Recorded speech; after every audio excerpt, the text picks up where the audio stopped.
우리는 월요일부터 요나서를 함께 살펴보고 있습니다. 월요일 날 요나서 1장, 그리고 화요일 날 새벽에 요나서 2장, 오늘 오전에 요나서 3장, 오늘은 요나서 4장을 함께 살펴보도록 하겠습니다. 오늘 말씀의 제목은 하나님과 마음이 합한 자가 되라입니다. 한번 따라해 볼까요? 하나님과 마음이 합한 자가 되라. 아멘. 우리가 다 살펴본 내용이지만요, 간단하게 각 장별로 요점만 한번 살펴보도록 하겠습니다. 요나서 1장의 주제는 하나님의 말씀 앞에 순종하는 것이 답이다 라고 이렇게 말씀을 드렸습니다. 하나님 말씀 앞에 순종하는 것이 답이다. 요나는 큰 성읍 니느웨로 가서 하나님의 심판이 있을 거다라고 이렇게 외치라는 하나님의 명령을 받았습니다. 그리고 그 명령을 받아서 하나님의 말씀 앞에 순종하며 나아가야 하는데 그렇지 않고 다시스로 도망을 갔습니다. 하나님의 명령을 거역하고 다시스로 가다가 하나님이 일으키신 큰 폭풍을 만나서 어려움과 고난을 겪게 되었습니다. 그리고 결국 바다에 던져지게 되었죠. 이 내용을 살펴보면서 우리의 신앙에 있어서, 그리고 하나님과 동역하는 삶에 있어서 순종이 답이다 라는 사실에 대해서 함께 살펴봤습니다. 요나서 2장에는 성도가 고난 중에 해야 할 세 가지 일에 대해서 함께 살펴봤습니다. 성도가 고난 중에 해야 할 세 가지 일. 요나는 바다에 빠져서 죽음의 문턱을 오가는 큰 위험과 고난에 빠졌습니다. 요나는 자신의 생명이 얼마나 위태로운 상태에 있었는지 수올의 뱃속, 그리고 기품이 나를 에워싸고 라는 표현 등등 여러 가지 표현을 사용하면서 자신의 생명이 정말로 죽을 것만 같은 그런 고난 가운데 있었다라고 묘사하고 있습니다. 바다 맨 밑바닥까지 떨어져 절망 가운데에서 죽음의 문턱 앞에 서 있는 그 모습을 묘사했습니다.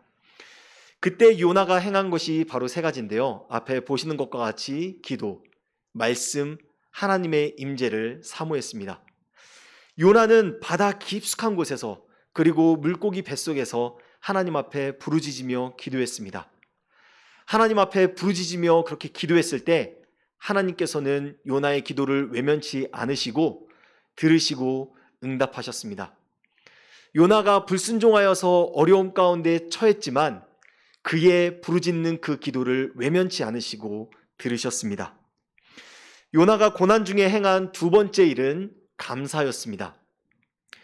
자신이 죽을 수밖에 없는 그 상황 가운데서 물고기를 통해서 생명을 건져주신 그 하나님께 감사를 드렸습니다. 그런데 요나가 하나님께 드렸던 그 감사를 드렸었던 그때가 언제였나요? 문제가 완전히 해결된 후에 드렸나요? 아니죠. 자신의 생명은 일단은 잠깐 동안은 어떻게 건짐을 받았지만 그 문제가 완전히 해결받은 것은 아니었습니다. 여전히 자신의 생명이 어떻게 될지 모르는 상태, 깜깜한 그 물고기 뱃속에서 있고 또 산소도 부족한 답답하고 힘든 상황 가운데 있는 그 곳에서 하나님 앞에 감사를 드렸습니다. 자신의 생명을 건져주신 것에 대해서, 아직까지 자신의 목숨을 붙들어 주신 것에 대해서, 하나님이 나와 함께 하시고 계신 것을 대해서 하나님 앞에 감사를 드렸습니다. 요나가 고난 중에 한 세 번째 행동은 하나님의 임재를 사모하면서 하나님의 교제 가운데 나아가려고 했던 것입니다. 요나는 어렵고 힘든 상황 가운데 있었습니다. 그런데 그때 하나님의 성전을 바라보았습니다. 하나님이 계시는 곳, 하나님의 임재가 함께하는 곳, 그 성전을 바라보면서 하나님의 임재를 사모했습니다. 하나님과의 교제를 사모했습니다. 그는 하나님께 예배하는 것을 포기하지 않았고요, 하나님의 임재를 포기하지 않았고 갈망하고 열망했습니다. 어렵고 힘든 상황 가운데서. 우리가 어렵고 힘든 상황 가운데 있다고 할지라도, 다른 것은 다 포기한다고 할지라도 포기하지 말아야 할 것이 있는데 그것이 바로 예배이며, 그것이 바로 하나님을 사모하는 사모하는 마음이고 하나님과 교제하는 사귐입니다. 그것은 절대로 포기해서는 안 됩니다. 그리고 오늘 오전에 우리가 함께 나눈 요나서 3장의 말씀을 간단히 살펴보면요, 3장에서는 요나가 물고기 뱃속에서 벗어나 드디어 하나님의 명령을 다시 받고 니느웨로 들어가죠. 니느웨로 가서 하나님의 심판의 메시지를 전한 그 모습과, 그리고 요나가 전한 그 메시지를 듣고 하나님께 회개하며 악한 길에서 돌이키는 그 니느웨 사람들의 모습을 볼 수 있습니다. 이 사실을 통해서 돌아오길 기뻐하시는 하나님에 대해서 우리는 함께 살펴봤는데요. 니느웨 백성들이 회개하면서 돌이킬 때 하나님께서 얼마나 기뻐하셨는지 우리는 함께 살펴봤습니다. 하나님이 얼만큼 기뻐하셨나요? 정말 많이 기뻐하셨죠? 얼마만큼 기뻐하셨냐면 하나님께서 요나를 보내서 그 땅을 심판하신다고 하셨습니다. 니느웨를 심판하시겠다라는 심판의 메시지를 보냈습니다. 그런데 그 심판의 메시지를 철회하실 정도까지, 돌이키시기까지 하나님은 기뻐하셨습니다. 하나님이 요나를 니느웨에 보내신 것은 그들을 심판하시기 위한 목적이 아니었습니다. 사실은 심판하기 위해서 보내신 것이 아니었습니다. 만약에 니느웨 사람들을 심판하기 위해서 보냈다고 한다면 보낼 필요가 없죠. 요나를 그냥 보낼 필요 없이 그냥 하나님의 말씀으로 그냥 심판하시면 됩니다. 재앙을 그냥 부어버리면 됩니다. 그냥 심판하시고 멸망시키면 됩니다. 왜 굳이 요나를 보냈을까요? 하나님의 명령에도 순종하지 않겠다고 다시스로 도망가던 그 요나를 왜 또다시 보냈을까요? 겉으로 볼 때는 심판하시겠다라는 그 말씀이 주어졌지만, 하나님의 뜻이 있었지만, 하나님이 가지고 계셨던 그 본래 의도는, 목적은 그들이 돌아오기를 기다리셨던 것입니다. 니느웨 백성들이 하나님께로 돌아오기를 인내하셨던 것입니다. 원하셨던 것입니다. 하나님께로 악한 길에서 떠나서 회개하며 나오기를 원하셨던 것입니다. 그리고 그들이 회개하며 돌이키자 어떻게 하셨어요? 하나님의 뜻을 돌이키셨죠. 그들에게 심판을 내리지 않으셨습니다.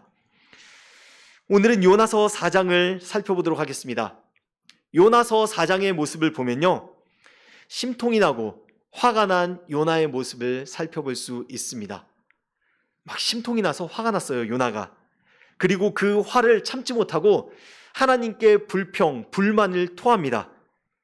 요나는 성의 없게 그 니느웨 백성들을 향해서 심판의 메시지를 전했습니다. 제가 왜 그랬는지 다시 이따가 설명을 해드리겠습니다. 요나는 성의 없게 니느웨 백성들을 향해서 심판의 메시지를 전했지만, 니느웨 백성들은 그 요나의 소리를 듣고 죄악의 길에서 돌이켜서 전심으로 회개하며 하나님께 나왔습니다.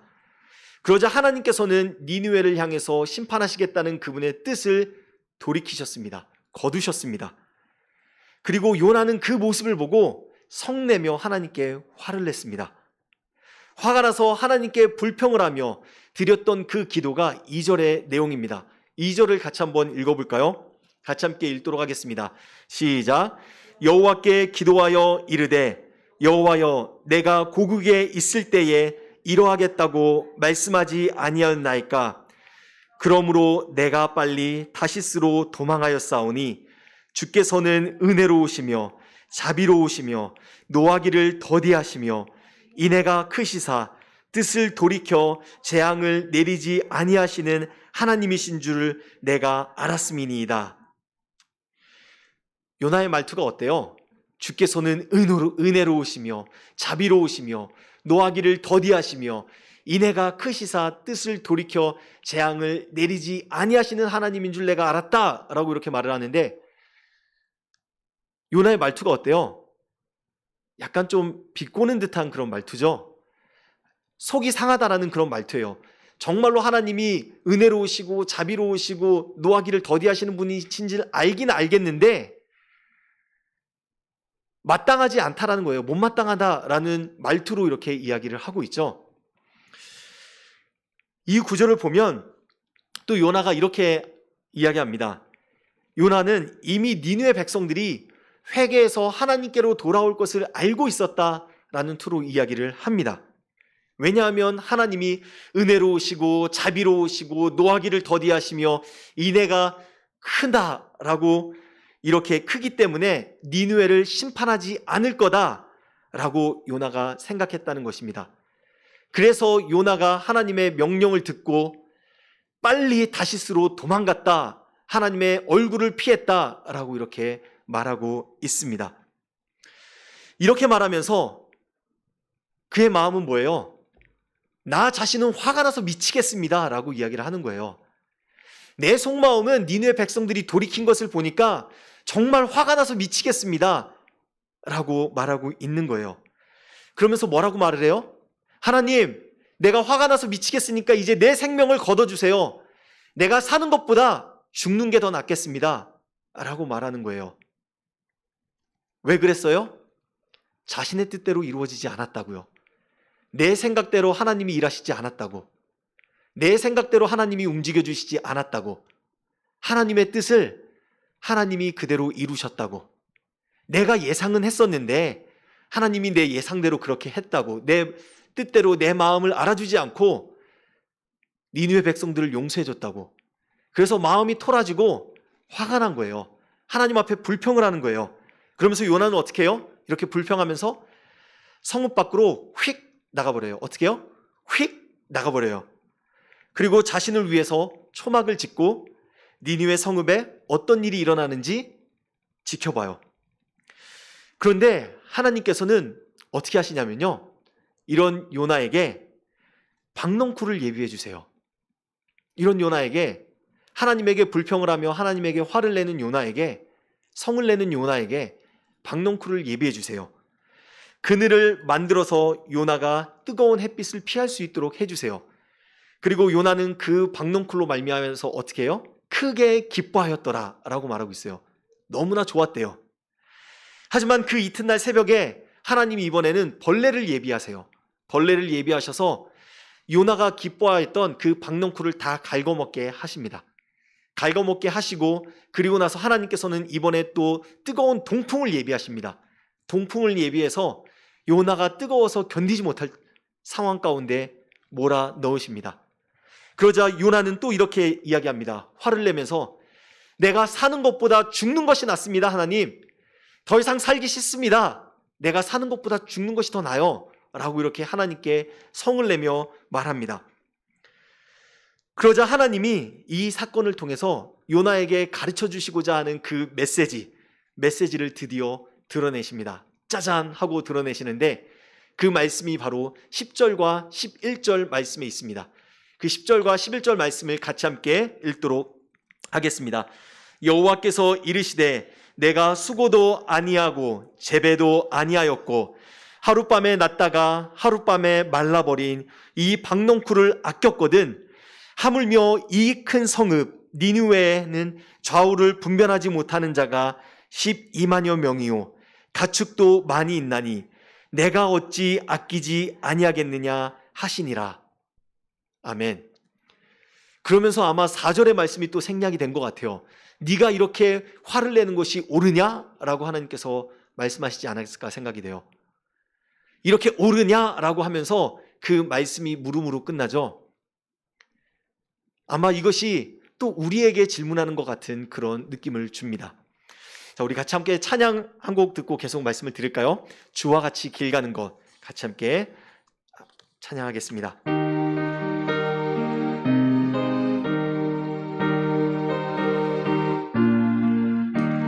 주와 같이 길 가는 것 즐거운 일 아닌가. 우리 주님 걸어가신 발자취를 밟겠네. 한 걸음 한 걸음 주 예수와 함께 날마다 날마다 우리 걸어가리. 어린아이 같은 우리 미련하고 약하나 주의 손에 이끌리어 생명길로 가겠네. 한 걸음 한 걸음 주 예수와 함께 날마다 날마다 우리 걸어가리. 꽃이 피는 들판 험한 골짜기라도 주가 인도하는 대로 주와 같이 가겠네. 한 걸음 한 걸음 주 예수와 함께 날마다 날마다 우리 걸어가리. 옛 선지자의 녹같이 우리들도 천국에 들려 올라갈 때까지 주와 같이 걷겠네. 한 걸음 한 걸음 주 예수와 함께 날마다 날마다 우리 걸어가. 한 걸음 한 걸음 한 걸음 주 예수와 함께 날마다 날마다 우리 걸어가리. 아멘. 우리의 삶은 주님과 동행하는 삶입니다. 주님과 동행하는 삶이고, 또한 하나님 아버지의 마음을 알고 그 마음과 합하여서 생활하는 삶입니다. 그러한 삶이 되기를 예수님의 이름으로 축복합니다. 오늘 이 요나서 4장의 말씀을 살펴보면서 여러분들은 어떤 생각이 드셨습니까? 저는 이 내용을 묵상을 하면서요, 하나님과 요나가 마치 평행선을 걷는 것과 같다라는 생각이 들었습니다. 한 마음 한 뜻으로 하나님과 함께 걸어가는 것이 아니라 동행하지 못하고 다른 평행선을, 다른 선을 걸어가는 것 같다라는 그런 느낌을 보였습니다. 즉 다시 말하면 하나님의 마음과 전혀 합해지지 않는 요나의 모습을 보게 되었습니다. 그래서 오늘 말씀의 제목이 바로 하나님과 마음을 합한 자가 되라라는 것입니다. 요나는 여러모로 하나님의 마음과 합하지 않은 모습을 많이 보여주고 있는데요. 요나는 하나님과 같은 마음이 아닌 어떻게 보면 다른 마음을 가지고 있었던 것을 우리는 본문 말씀을 통해서 많이 발견할 수 있습니다. 이것을 가장 선명하게 보여주는 그 부분이 바로 어떤 부분이냐면요, 니느웨 사람들을 대하는 태도입니다. 니느웨 사람들을 대하는 태도. 이 니느웨 사람들을 대하는 태도를 보면 요나가 가지고 있는 대했던 그 태도와 하나님이 가지고 니느웨 사람들을 대했던 그 태도가 다르다는 것을 알 수 있습니다. 하나님은 니느웨 사람들을 어떻게 대하고 있습니까? 하나님은 한마디로 말해서 니느웨 사람들을 사랑으로 대하고 계십니다. 사랑으로 대하고 계십니다. 하나님은 요나를 통해서 40일이 지나면 니느웨를 심판하리라 라고 그분의 뜻을 말씀하셨습니다. 하지만 니느웨 백성들이 겸손히 하나님을 전심으로 찾고 그 죄악된 길에서 돌이켜 하나님께로 전심으로 회개하며 나아가니까 하나님은 그들의 죄를 용서해 주시고 기쁨으로 받아주셨습니다. 그분의 뜻을 돌이키셨습니다. 하나님은 니느웨 사람들이 돌아온 것을 너무나 기뻐하셨습니다. 왜요? 하나님이 그들을 사랑하셨기 때문에요. 심판하시겠다고 하던 그 하나님의 뜻을 돌이키셨습니다. 이것을 보면 아까도 말씀드렸지만 하나님의 심판이 니느웨 백성들을 향한 목적이 아니었습니다. 하나님께로 돌이키길 원하는 그 회개가 하나님의 목적이었던 것입니다. 이것을 보면 하나님이 니느웨 사람들을 얼마나 사랑하고 있는지를 알 수 있습니다. 하지만 요나는 어떻습니까? 요나는 니느웨 사람들을 어떻게 대하고 있습니까? 한마디로 말하면 요나는 니느웨 사람들을 사랑하지 않았습니다. 요나는 니느웨 사람들이 심판을 받아야 한다고 생각했습니다. 심판을 받아야 마땅하다고 생각했습니다. 니느웨 사람들은 잔인한 사람들이었고 포악한 사람들이었습니다. 하나님을 섬기지 않고 우상을 섬기는 이방 민족이었습니다. 그리고 니느웨는 어떤 나라의 수도죠? 아수르의 수도죠. 아수르는 어떤 나라예요? 이스라엘을 여러 차례 공격했던 나라입니다. 즉 적국입니다. 일본이 우리나라를 공격했던 것처럼 일본이 우리나라를 공격했기 때문에 아직도 우리나라 사람들의 마음 가운데 일본인들을 적대하는 마음들이 남아있잖아요. 그렇게 요나에게, 이스라엘 백성들에게 아수르는 적대적인 그런 마음이 있었습니다. 요나도 마찬가지였어요. 이런 적대하는 마음이 있었기 때문에 요나에게 하나님이 니느웨를 심판할 거다라고 말했을 때 요나는 하나님이 니느웨를 심판하기를 바랬어요. 은근히 바랬어요. 하나님이 돌이키길 원하지 않았어요. 그들이 심판받아야 마땅하다고 생각했어요. 요나는 니느웨 사람들을 사랑하지 않았습니다. 싫어했습니다. 요나는 니느웨 사람들이 하나님의 심판을 받기 원했고 그것이 당연하다고 생각했습니다. 그래서 그가 하나님의 명령에 순종해서 니느웨를 향해서 메시지를 외칠 때도 심판을 받기 원했기 때문에 앞뒤 내용을 다 생략하고 히브리어로 딱 짧게 5마디 했습니다. 그 5마디가 뭐예요? 앞에 나오죠? 오드 아르바임 욤 웨니네웨 네으 뭐예요? 잘린 것 같은데요. 네우파게트 이렇게 얘기합니다. 오드 아르바임 욤 웨니네웨 네우파게트. 이것을 한국어로 번역하면 40일이 지나면 니느웨가 무너지리라. 40일이 지나면 니느웨가 무너지리라. 이렇게 외치면서 돌아다녔다는 거예요. 사실 요나가 니느웨 사람들을 사랑하고 니느웨 사람들이 정말로 하나님께로 돌이키길 원했다고 한다면 요나는 저 말만 하지는 않았을 거예요. 저렇게 짧게 5마디만 하지는 않았을 거예요. 더 이야기를 했을 거예요. 돌아오기를 간절히 원했다면 더 부연 설명을 했을 거예요. 그들의 죄악은 무엇인지, 왜 하나님께서 그토록 화가 나셨고 하나님이 왜 그들에게 심판을 내리시겠다고 하셨는지, 어떻게 하면 하나님의 길로 다시 돌이킬 수 있는지, 어떻게 하면 하나님의 용서와 심판이 거둬질 수 있는지 요나는 설명을 해줬을 거예요. 그것 또한 같이 외쳤을 거예요. 그들이 하나님께로 돌아오길 원했다고 한다면. 하지만 요나의 마음속에 어떤 게 남아 있었어요? 그들을 싫어하는 마음, 그들이 심판을 받았으면 좋겠다라는 그 마음, 그 마음을 가지고 있었기 때문에 요나는 그들에게 딱 5마디만 한 거예요. 오드 아르바임 욤 웨니느웨 네우파게트. 40일이 지나면 니느웨가 무너지리라. 이 말만 하고 다녔다는 거예요. 요나는 그들을 사랑하지 않았다는 것을 알 수 있습니다. 이것을 보면 어때요? 하나님이 니느웨를 대하시는 그 태도와 요나가 니느웨를 대하는 태도, 확연히 다르죠? 다르다는 것을 볼 수 있습니다.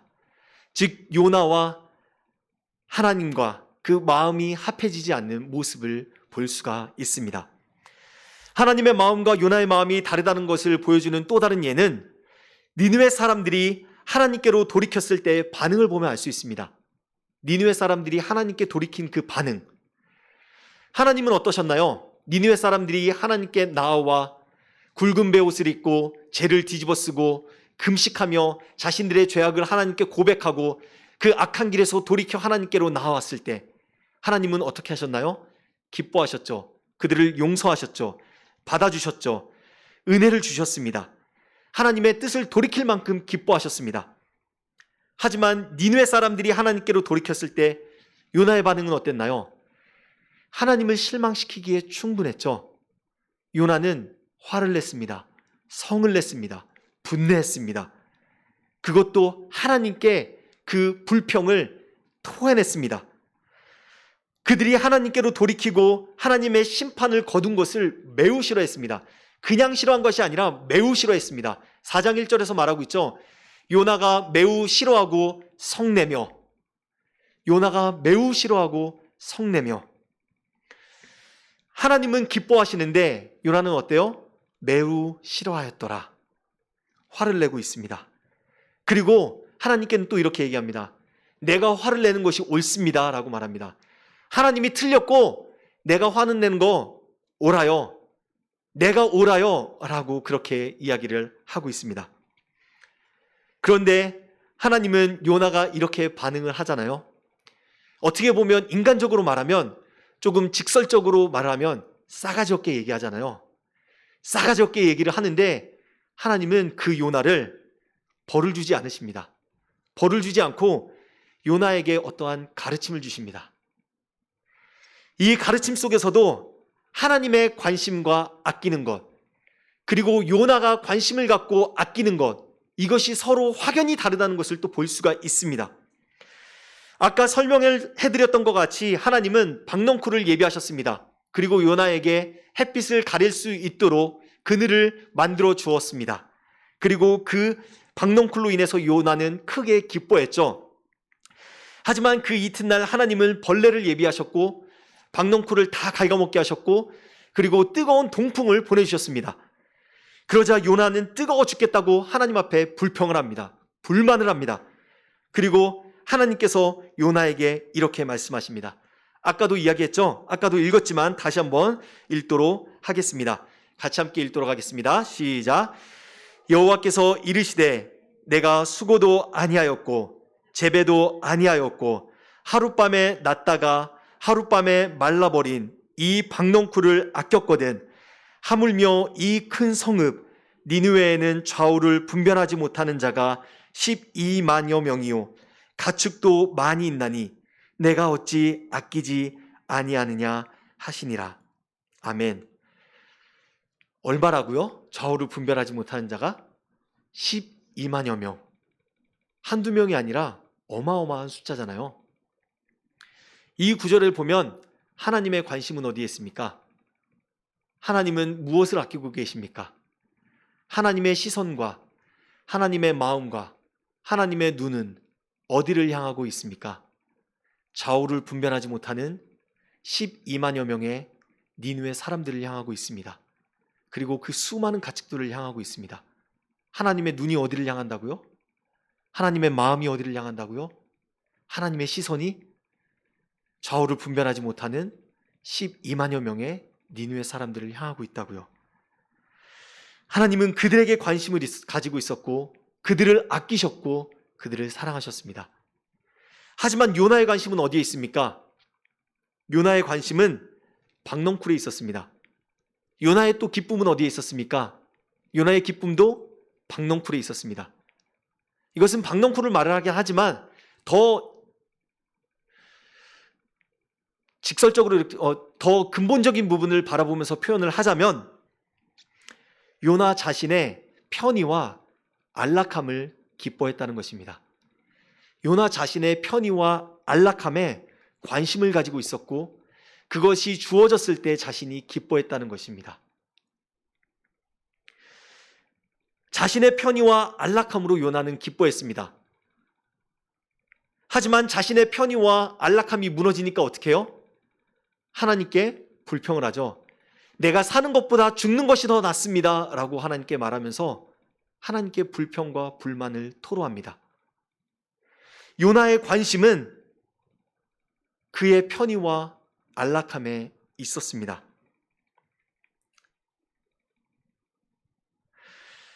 하나님은 니느웨 사람들에게 관심을 가지고 있었고 마음을 주고 있었고 시선을 두고 있었고 그리고 그들이 하나님께로 돌아오자 하나님은 기뻐하셨습니다.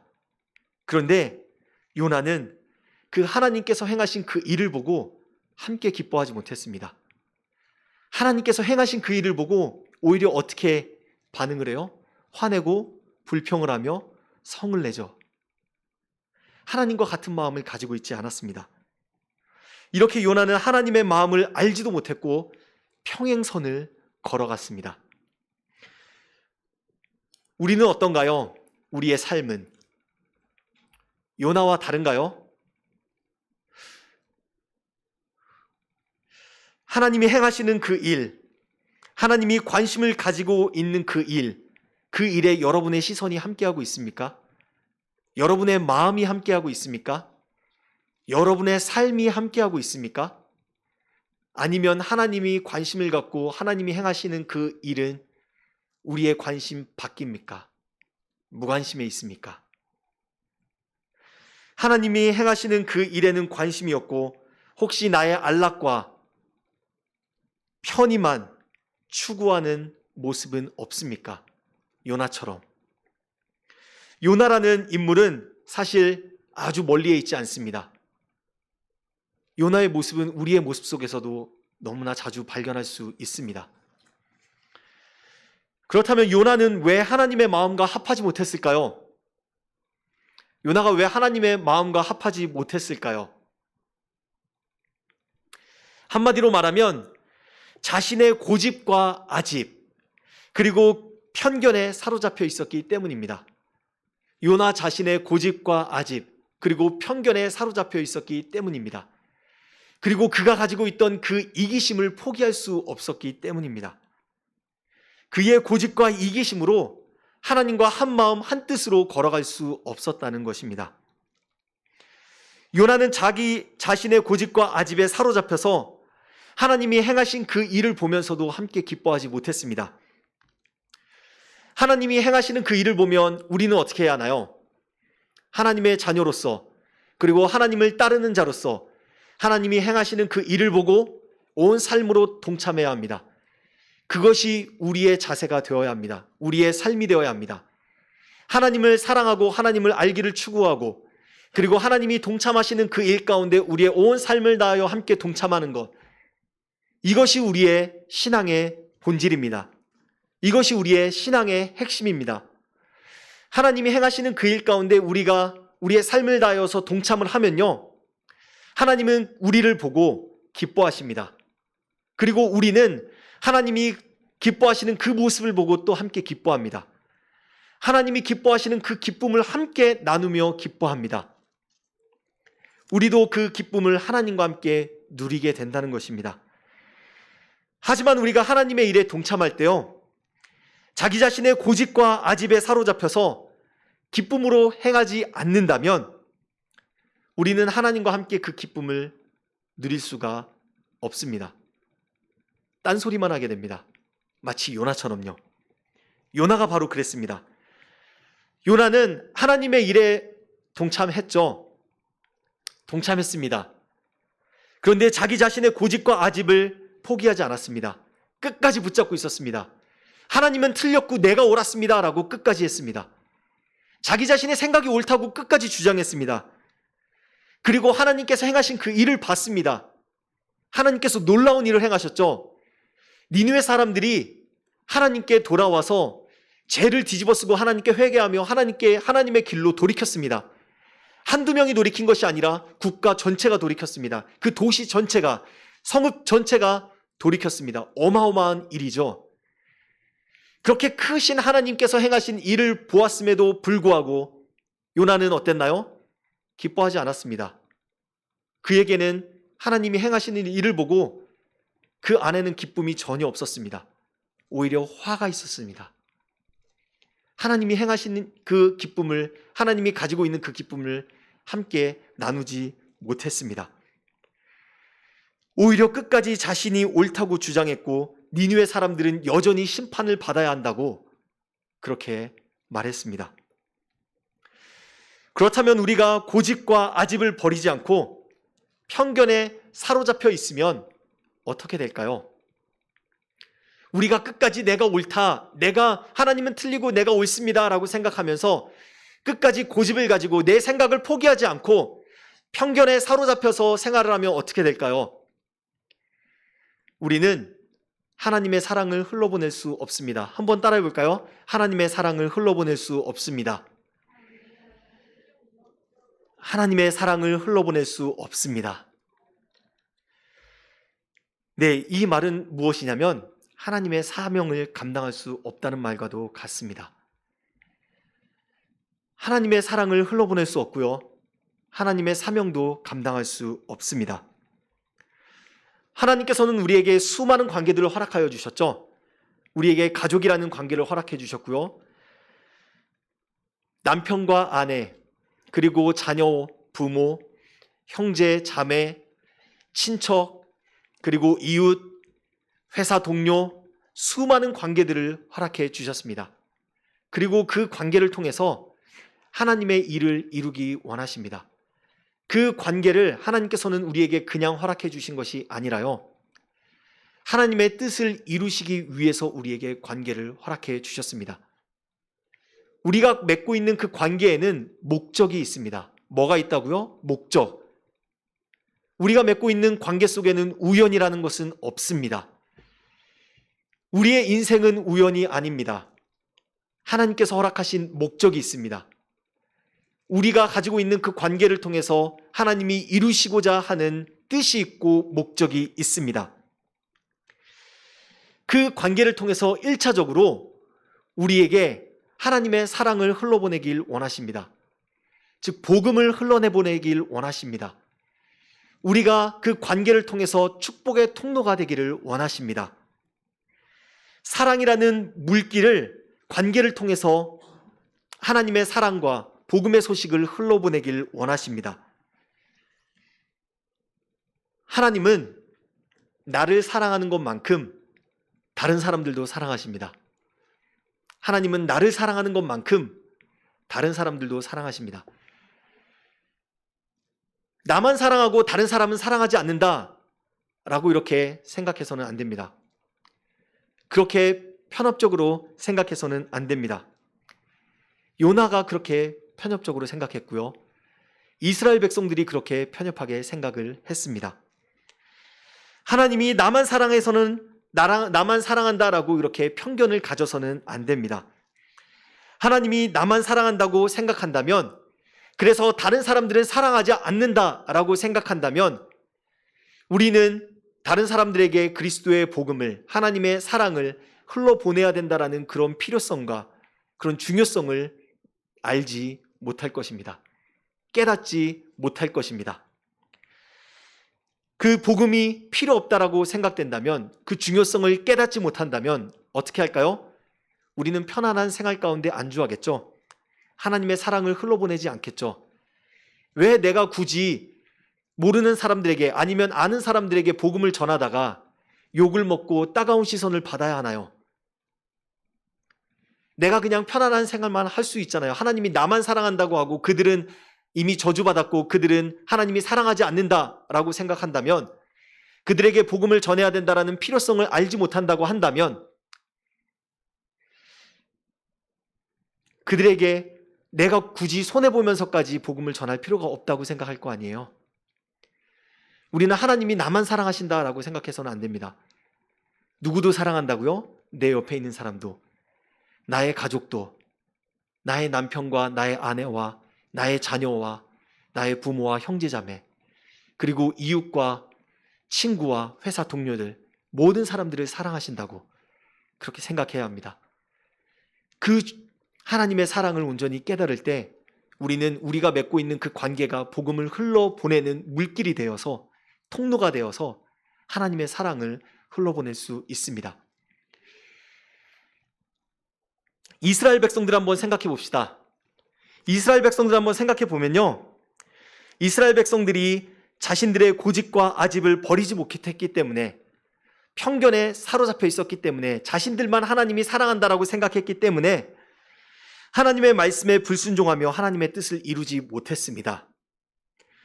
하나님은 아브라함을 부르실 때 이렇게 말씀하셨습니다. 창세기 12장 2절과 3절 말씀인데요, 같이 한 목소리로 함께 읽도록 하겠습니다. 시작. 내가 너로 큰 민족을 이루고 내게 복을 주어 내 이름을 창대하게 하리니 너는 복이 될지라. 너는 축복하는 자에게는 내가 복을 내리고 너를 저주하는 자에게는 내가 저주하리니 땅의 모든 족속이 너로 말미암아 복을 얻을 것이니라 하신지라. 아멘.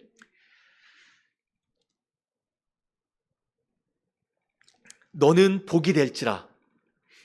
영어로 말하면요, You are blessing입니다. You are a blessing. 그런데 NLT 성경을 보면요, 이렇게 표현하고 있습니다. You are a blessing to others. 이렇게 얘기를 하는데요, 그것은 너는 그냥 복이 될지라가 아니라 다른 사람들에게 복이 될지라라고 이렇게 표현을 하고 있습니다. 즉 하나님은 아브라함에게 다른 사람들에게 복이 되라라고 말씀하셨습니다. 아브라함을 부르시면서 그 주신 사명이 아브라함에게만 주신 사명이 아니라 이스라엘에게도 주신 사명이고요. 우리에게도 주신 사명입니다. 우리는 복이 되어야 합니다. 누구에게요? 열방에게, 내 주위에 있는 가족들에게, 내 이웃들에게 복이 되어야 합니다. 하나님은 아브라함 혼자에게만 복을 누리라고 말씀하지 않았습니다. 하나님은 아브라함을 통해서 이스라엘 민족을 통해서 열방에게 복을 나눠주라 라고 말씀하셨습니다. 그리고 그것을 위해서 이스라엘을 부르신 것입니다. 이스라엘을 부르신 그 목적이 열방을 향해서 복이 되라는 것입니다. 이것이 열방 가운데 존재했던 그 이스라엘의 목적이었습니다. 하지만 그들은 자신들의 고집과 아집, 편견에 사로잡혀서 하나님은 우리 민족만을 위한다, 선민 사상이라는 그 하나님은 우리만을 사랑한다, 그리고 다른 민족은 저주받았다, 다른 민족들은 사랑하지 않는다라는 그 사상 가운데 문이 닫혀져 있어서, 마음의 문이 닫혀져 있어서 하나님의 뜻을 이루지 못했습니다.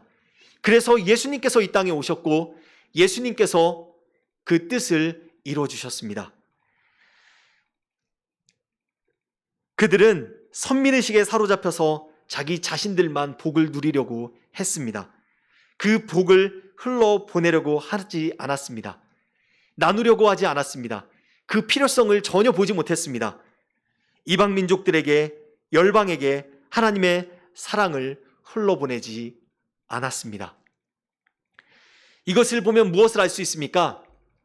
이것을 보면요, 편견과 고집과 아집에 사로잡혀 있으면, 자기중심적인 삶을 살면 하나님의 사명을, 하나님이 우리에게 주신 그 사명을 감당할 수 없다는 것을 볼 수 있습니다. 그렇다면 우리가 하나님의 마음에 합한 자가 되기 위해서는 어떻게 해야 될까요? 하나님과 마음에 합한 자, 다윗이 하나님의 마음에 합한 자라는 평가를 받았죠. 하나님을 기쁘시게 하는 삶을 살았죠. 우리도 그렇게 하나님을 기쁘시게 하는 삶을 살기 위해서 하나님의 마음에 합한 자, 한 선을 향해서 한 길을 따라서 주님의 손을 붙잡고 나아가기 위해서는 우리가 어떻게 해야 될까요? 자신의 고집을 가지고 있던 거에서 어떻게 해야 될까요? 그것을 내려놔야 되겠죠. 포기해야 되겠죠. 즉 자신의 고집과 아집과 편견을 내려놔야 합니다. 이기심을 내려놔야 합니다. 즉 자기중심적인 삶을 내려놔야 합니다. 버려야 합니다. 나 자신의 고집과 아집과 편견, 이기심을 내려놓지 않으면 하나님을 절대로 기쁘시게 할 수 없습니다. 내 생각으로 신앙생활 할 수 없습니다. 내 생각을 가지고 생활하는 것은 신앙생활이 아닙니다. 하나님의 말씀을 가지고 하나님의 뜻을 쫓아 사는 삶이 신앙생활입니다. 하나님이 우리에게 말씀을 주신 것은 그 말씀을 폼으로 주신 것이 아닙니다. 지식으로 머리를 채우라고 주신 것이 아닙니다. 우리의 삶으로 살아가라고, 살아내라고 주신 것입니다. 하나님의 말씀이 우리의 머리에만 머물러 있다고 한다면 아무 능력이 없습니다. 그 말씀이 어디로 들어와야 돼요? 우리의 가슴으로 들어오고 우리의 몸으로 움직여 나가야 합니다. 그 말씀이 우리의 삶이 되어야 합니다. 그때 능력이 나타납니다. 지식은 아무 능력이 없습니다. 지식을 가지고서는 하나님이 우리와 함께 하신다는 증거들이 나타나지 않습니다. 하나님의 말씀이 우리의 삶 가운데 생명이 될 때, 그때 하나님이 우리와 함께 하시는 증거들이 나타나고요. 그때 우리의 삶에 능력이 있습니다. 그때 우리의 삶이 주위에 있는 사람들이 볼 때 당신의 삶을 보니까 하나님이 살아계신 것 같네요 라고 말할 수 있는 것입니다. 자기중심적인 삶을 내려놓지 않으면 하나님과 동역할 수 없습니다. 자기중심적인 생각과 가치관으로는 하나님의 마음을 알 수도 없고요. 왜냐하면 편견과 아집으로 뚫뚫 뭉쳐있기 때문에, 하나님의 생각을 알려고 하지 않기 때문에 하나님의 마음을 알 수 없습니다. 그리고 하나님의 마음을 알지 못하기 때문에 또 그 마음과 합할 수도 없습니다. 자기중심적인 생각은 하나님 중심적인 생각과 반대말입니다. 자기중심적인 생각은 육신의 생각이고요. 하나님 중심적인 생각은 영의 생각입니다. 그렇기 때문에 이 둘은 상반되기 때문에 함께 공존할 수 없습니다. 함께 나아갈 수 없습니다. 자기중심적인 생각을 가지고는, 즉 내 자신의 자아와 아집과 편견을 가지고서는 하나님의 일에 동참할 수 없습니다. 왜냐하면 하나님의 관점으로부터 가려지기 때문에요. 그리고 하나님의 말씀을 지식으로는 들었지만 그것을 가슴으로 받아들이려고 하면 그것을 튕겨내버리기 때문에, 그것을 겸손하게 받아들여야 되는데 이건 내 생각하고 달라, 이것은 내가 배운 지식하고 달라, 이것은 내가 어렸을 때부터 가지고 있던 생각하고 달라, 내 가치관하고 달라 라고 생각하면서 하나님께서는 우리에게 말씀하시지만 그 말씀을 배척하고 버려버리기 때문에 내 말이, 내 가치관이 하나님의 가치관과 말씀보다 더 높은 위치에 두면서 생활하기 때문에 하나님의 일에 동참할 수 없습니다. 하나님과 동역할 수 없습니다. 동역자의 삶을 살 수 없습니다. 편견과 아집, 이기심에 사로잡혀 있으면 우리가 하나님의 일에 동참하기가 너무나 어렵습니다. 그냥 어려운 게 아니라요, 정말로 어렵습니다. 사단은 우리의 편견과 아집과 이기심을 이용합니다. 왜요? 어떻게요? 하나님의 일에 동참하지 못하도록, 하나님의 일에 동참한다고 하더라도 기쁨으로 동참하지 못하도록, 하나님과 함께 일을 해서 그 기쁨을 같이 나누고 하나님이 행하신 그 일을 보고, 하나님의 살아계심을 보고, 하나님이 함께 일하신 것을 보고 우리가 마음껏 하나님께 찬양과 영광을 올려드려야 되는데 하나님께 영광과 찬양을 올려드리지 못하도록, 그리고 하나님과 함께 나누는 그 기쁨을 나누지 못하도록, 하나님의 살아계심을 더 인식하지 못하게 하도록 사단은 우리의 편견과 아집과 이기심을 사용합니다. 혹은 하나님의 일에 동참하더라도요, 요나처럼 마음과 열정이 전혀 없이 그냥 어쩔 수 없이 동참하게, 그런 모습으로 나아가게 만듭니다. 시간 우리의 모습을 한번 좀 돌아보면 좋겠습니다.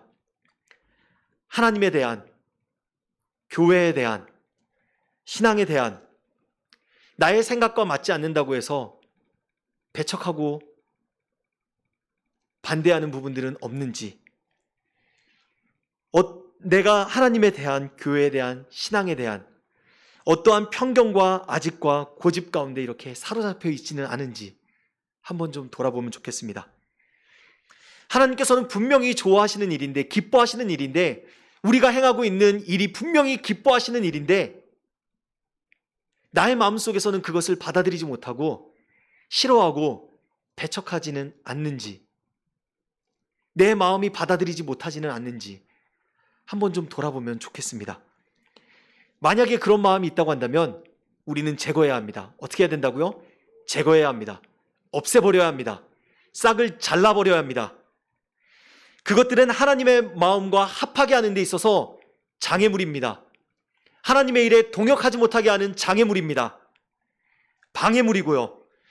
우리의 신앙생활을 하는 데 있어서 전혀 도움이 되지 않습니다. 그것은 우리가 하나님과 더 친밀한 교제와 사귐 가운데 나아가는 데 있어서 방해물이 될 뿐만 아니라 그 사랑의 관계를 단절시킵니다. 하나님을 이해하지 못하게 하고요, 오해하게 만듭니다. 그래서 그러한 것이 있다고 한다면 어떻게 해요? 잘라버려야 돼요. 제거해야 돼요. 그리고 내 삶을 하나님의 말씀으로, 말씀 앞에, 하나님의 뜻 앞에 비추어 보고 조정해야 합니다. 화살 관역이 중앙을, 하나님의 말씀 그 중앙에 향해야 되잖아요. 그런데 내 생각과 맞지 않는다고 다른 곳을 향하여서 쏘려고 했던 그것을 하나님의 말씀과 딱 맞게 다시 조정을 해야 됩니다. 관역을 다시 맞추고 다시 나아가고 겸손하게 그 하나님 말씀 앞에 순종해야 합니다. 하나님은 환경을 통해서 우리의 모습을 비춰주십니다. 환경을 통해서 우리의 모습을 비춰주십니다. 우리의 편견과 아집과 이기심을 드러내기 위해서, 하나님은 환경을 사용하시기도 합니다. 하나님은 요나의 편견과 아집과 이기심을 드러내기 위해서 어떻게 하셨어요? 하나님께서는 환경을 사용하셨는데요. 박넝쿨을 예비하셨고요. 벌레를 예비하셨고 동풍을 예비하셨습니다. 그리고 그 환경을 사용하셔서 요나가 가지고 있던 그 편견과 아집과 이기심을 볼 수 있도록 드러내셨습니다. 비춰주셨습니다.